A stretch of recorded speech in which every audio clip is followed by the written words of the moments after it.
ठरलं तर मग मालिकेच्या येणाऱ्या आठवड्यामध्ये अतिशय जबरदस्त ट्विस्ट आपल्याला बघावयास मिळणार आहे.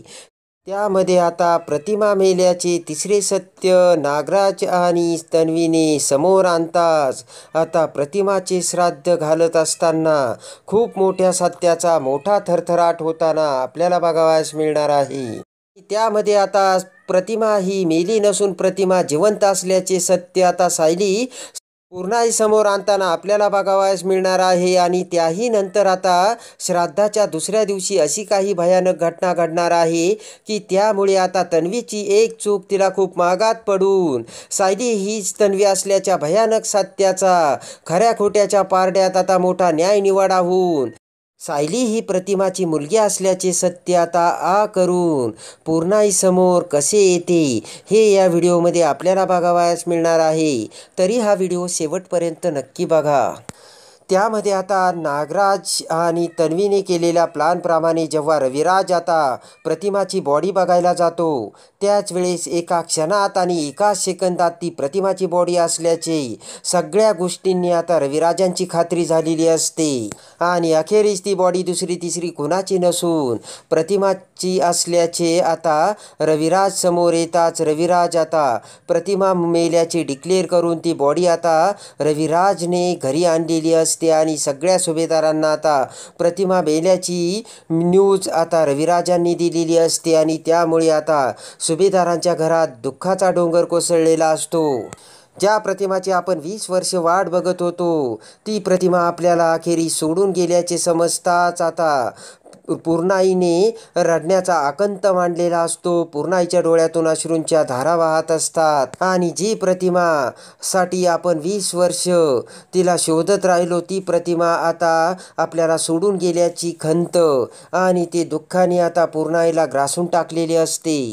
पण प्रतिमा अजूनही मेल्याची पूर्णाईची खात्री होत नसते. ती डेड बॉडी माझ्या प्रतिमाची असूच शकत नाही असा आता पूर्णाईला ठाम वाटत असते.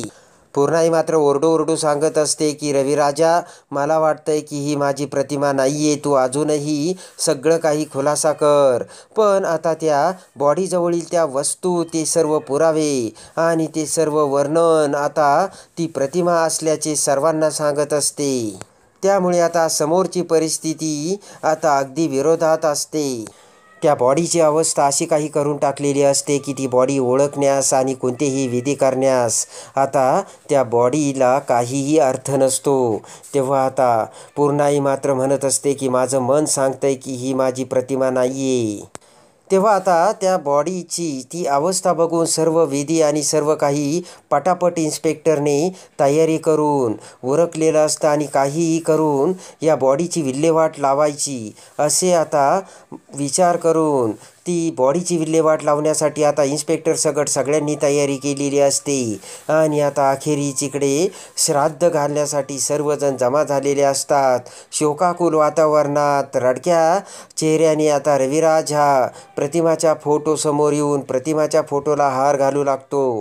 आता इकडे पूर्णाईची अवस्थासुद्धा खूप वाईट झालेली असते. आणि त्याच वेळेस आता अखेरीस सायली ही तिथे येते. पण योगायोगाने आता सायलीने प्रतिमाची साडी घातलेली असते. आणि प्रतिमाच्या साडीतील त्या सायलीला बघून मात्र एक आशेचा किरण पूर्णाईच्या डोळ्यासमोर चमकतो. आणि त्या साडीतील सायलीला बघताच ही एक सेकंद आपली प्रतिमा आहे असा आता पूर्णाईला भास होतो. आणि पूर्णाई सायलीच्या त्या रूपात प्रतिमाला बघून हीच आपली प्रतिमा आहे आणि प्रतिमा जिवंत असल्याचा साक्षात्कार आता पूर्णाईला झालेला असतो. त्याच वेळेस इकडे आता तन्वी मोठा डाव खेळते. आणि लगेचच तन्वी आता पूर्णाईसमोर येत म्हणते की पूर्णाई, तुझ्यासारखेच आम्ही सुद्धा गोंधळून गेलो होतो. पण त्या डेड बॉडीजवळ आईच्या वस्तू सापडल्यात आणि तिचे वर्णनसुद्धा आपल्या आईसारखे आहे. तेव्हा आम्ही सुद्धा एक सेकंद तुझ्यासारखा विचार करत होतो. पण आता तू हे सत्य स्वीकार की हीच माझी आई आहे. तर आता पूर्णाईला राग येतो आणि पूर्णाई म्हणते की तन्वी, काहीही बोलू नकोस. अगं माझी प्रतिमा जिवंत आहे आणि मला पूर्ण खात्री आहे. आणि तू तिची मुलगी असताना सुद्धा एवढा निगेटिव्ह विचार कसे करतेस. पूर्णाई म्हणते की रविराज, प्रतिमाच्या फोटोला तू अजिबात हार घालू नकोस आणि तिचं श्राद्धसुद्धा करायचं नाही आहे. मला पूर्ण खात्री आहे की एक ना एक दिवस माझी प्रतिमा नक्की परत येईल. तुम्ही काहीही म्हणू, मला तुमच्यावरती आणि प्रतिमा मेल्यावरती अजिबात विश्वास नाही आहे, तेव्हा तुम्ही आता काहीही बोलू नका. तर आता पूर्णाई ऐकण्यास तयार नसते. त्याच वेळेस आता सायलीसुद्धा तिथे येते आणि लगेचच सायली आता पूर्णाईला म्हणते की पूर्णाई, तुम्ही म्हणता ते अगदी बरोबर आहे आणि माझंसुद्धा मन सांगतं की प्रतिमा आत्या मेलेल्या नाही आहेत आणि त्या जिवंत आहे, असंच मला देखील वाटतंय. तेव्हा आता पूर्णाईला क्षणभर खूप हायसे वाटलेले असते. लगेचच पूर्णाई म्हणते, बघितलं ना सायली, तुझं मन जसं सांगतं तसं माझंही मन सांगतंय.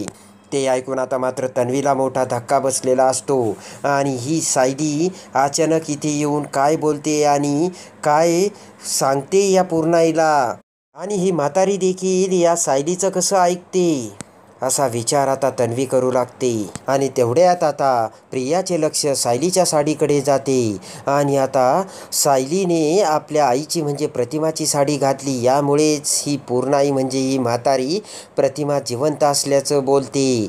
हे आता प्रियाच्या लक्षात येऊन ताबडतोब रागाने प्रिया आता सायलीकडे येते आणि म्हणते की सायली, तू माझ्या आईची साडी घालण्याची हिंमत कशी केलीस? ती माझ्या आईची साडी आहे. आत्ताच्या आत्ता तू ही साडी काढ, नाही तर माझे इतकं कोणी वाईट नाही.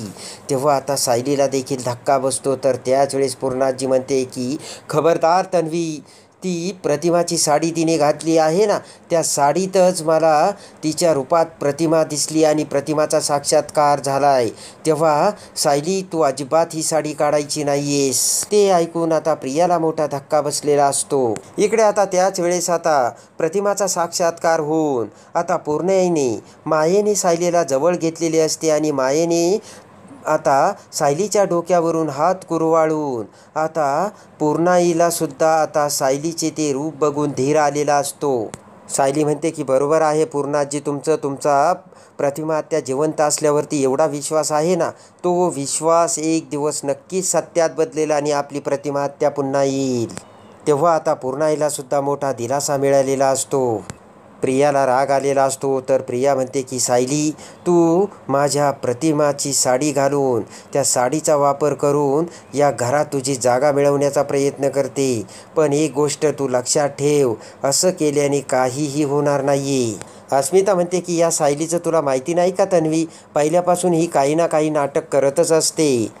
तर आता इकडे पूर्णाई म्हणते की अगं तन्वी, प्रतिमा तुझी आई असून तू ती मेल्याचे सगळ्यांसमोर दाखवते आणि ही सायली बघ, प्रतिमा मेली नसून ती जिवंत असल्याचा विश्वास आणि किती पॉझिटिव्ह विचार दाखवते. तेव्हा तुला झालंय तरी काय? तेव्हा ताबडतोब तू आता सायलीची माफी माग, असे आता पूर्णाई तन्वीला बोलते. तेव्हा तन्वीला राग येतो. तर आता सायली म्हणते की नाही पूर्णाई, तन्वीने माझी माफी मागायची माझी काहीही अपेक्षा नाही आहे आणि इच्छाही नाही आहे. मला जे वाटलं ते मी तुम्हाला सांगितलं आणि तुमच्या मनालासुद्धा तेच वाटलं आहे. तर आता लगेचच पूर्णाई म्हणते की बघ, ही पोरगी किती मोठेपणाने बोलते आणि किती विश्वास आहे तिचा. इकडे आता सायली म्हणते की तन्वी, तुला काय वाटतंय का पूर्णाईची अवस्था काय झाली आहे? आणि मी पूर्णाईला चांगलं समजावण्याचा प्रयत्न करते आणि तू अजून त्याच्यावरती मीठ टाकते. तेव्हा आता प्रताप, कल्पना यांना देखील तन्वीचा खूप राग आलेला असतो. तेवढ्यात आता तन्वी म्हणते की पूर्णाई, हे बघ ना, माझ्या आईचं हे नेकलेस या डेड बॉडीजवळ सापडलंय. तेव्हा ज्या वेळेस आता माझ्या आईचा अपघात झाला त्यावेळेस हे नेकलेस तिच्या अंगावर होतं म्हणूनच सापडलं ना, तरी तू सत्याचा का स्वीकार करत नाही? पण आता तेवढ्यात सायली म्हणते की पण मला एक प्रश्न विचारायचा आहे रविराज सरांना, तो अगोदर विचारू द्या. तेवढ्यात आता सायली पुढे येत रविराजांना म्हणते की सर, हे नेकलेस तुम्ही ज्या वेळेस प्रतिमा आत्यांचा अपघात झाला त्यावेळेस तुम्ही बनवलं होतं का त्यानंतर बनवलं का त्यावेळेस हे घातलं होतं?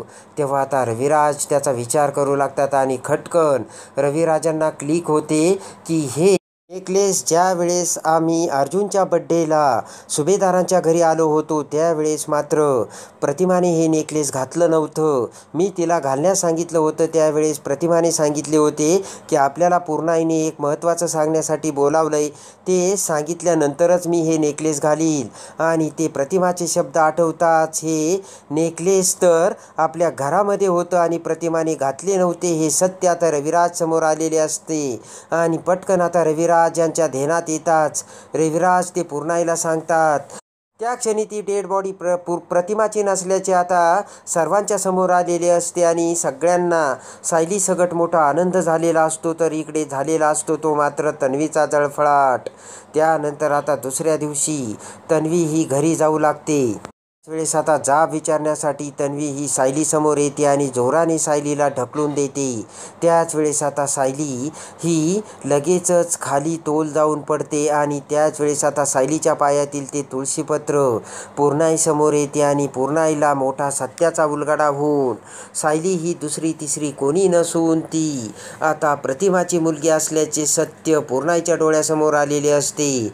तेव्हा आता खऱ्या खोट्याच्या पारड्यात सत्याचा उलगडा होऊन सायली हीच तन्वी असल्याचे कसे आता पूर्णाई समोर येते हे बघण्यासाठी आणि ठरलं तर मग मालिकेच्या डेली अपडेटसाठी बेल नोटिफिकेशनवर क्लिक करून आपल्या चॅनलला लाईक करा, सबस्क्राईब